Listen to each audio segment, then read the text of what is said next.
Familjet tona kanë zakone, familjet shqiptare, ndërkohë që po të marrim italianët në përgjithësi, vetë fëmija 18 vjeç që japin çelësat e shtëpisë, dhe i thonë vazhdo jetën tënde dhe je i lirë të veprosh. Nuk e duan shtëpi, po thjesht për ta bërë më të fortë. Ne i kemi fëmijët deri moshë më të madhe në shtëpi, apo jo? Në shtëpi e ke djalin për shembull. Jo, unë çuni nuk e kam në shtëpi, e kam në Amerikë, studion për piano, është në kolegj. Në fushën e muzikës djali. Në fushën e muzikës, si mua dhe si babi. Edhe, do të thënë, është vetëm jeni një familje artistësh të gjithë. Po. Vetë muzikën kur e ke nisur, Elona? E vogël e kam nisur. Kush e zbuloi talentin, dëshirën tënde që e kishe të madhe? Me babin kam kënduar, me babin kur kam qenë. Këndonte polifoni babi apo jo? Polifoni aty të dy ISO. Edhe aty filloi më hyri një gjak, dëgjoja muzikë, nuk rria dot pa dëgjuar muzikë.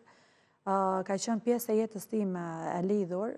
Burin e mora muzikant, kompozitor, a i më dha një forcë, një shtys pak më të madhe dhe jam ajo ku jam tani. Jeni të dy që mbështesni njëri tjetrin. Tani në këtë pikë të karrierës tënde, sa krenare je ti për ato çka ke arritur? Për videoklipet, për pjesëmarrjet, në maratonën e këngës, e kudo tjetër. Me të vërtetë ndjem shumë krenare për veten time, sepse unë jam dhe tip shumë luftarak. Në moment për shembull që arrit të mendoj me veten time që unë duhet të heci drejt kësaj rrugë ose duhet të bëj këtë plan, këtë objektiv, i arri kështu me do e mos se duhet patjetër ta përfundoj deri në fund. Edhe nëse është e pamundur, unë do ta bëj të mundur.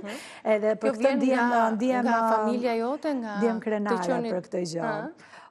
Jo, jam vetë tip luftarak, do me thënë, jam shumë krenare për veten time dhe arri qëllimit për këtë gjë, do me thënë. Bukur fort. Kjo është. Ndërkohë që Elona do të na prezantojë edhe këngën e saj më të fundit, Dashurisë i rënë të pika, që ka një titull provokues, intrigues në fakt. Kjo pa ashtu me tekst dhe videoklipi. Janë lodhur në inatje kanë thënë. Në inatje se nuk e mallkojnë dashurinë, po në inatje kanë thënë. E kanë thënë aty, fakti kur nuk kanë arritur dot të marrin atë që duan. Po janë lodhur, s'ka çfarë. Po ndërkohë në lidhje me videoklipet, i kuron vetë për mbajtjen në cili videoklip ke përfshirë të djalin? Tek videoklipi fundit fare, është përfshirë dhe çuni, sepse kisha shumë qef të përfshirë në atë klip, dhe aty lindi një histori dashurie, brenda me një gocë. Ku moj? U lidh djali me një vajzë aty? Po tani, një çik kështu. Sa bukur. E konfirmove ti, e pranove këtë gjë? Me pak dhimbje, po.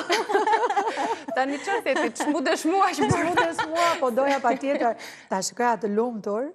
Edhe pse mendoja të mbaronte videoklipi, po doja patjetër ta shikoja të lumtur. Mos është aty momenti që shkel edhe syrin e djalit? Jo, nuk është ai. Ai është thjesht kurusti tjetër.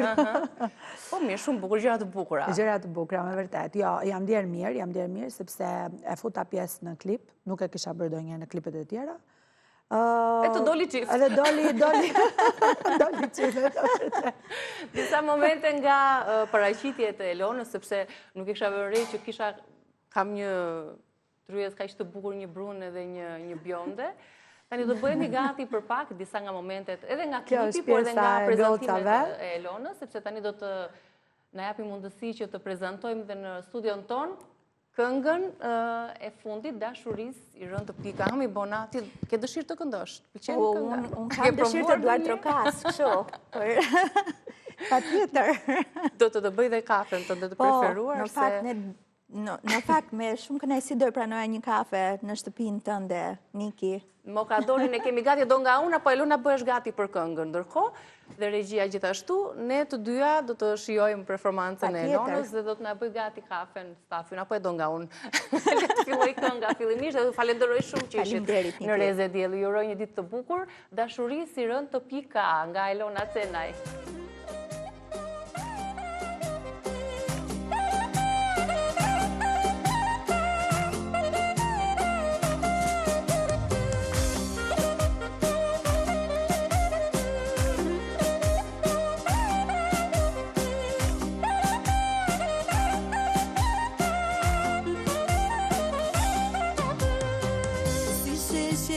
Vogëlja, po zëtëm la mjaltika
që vjen vë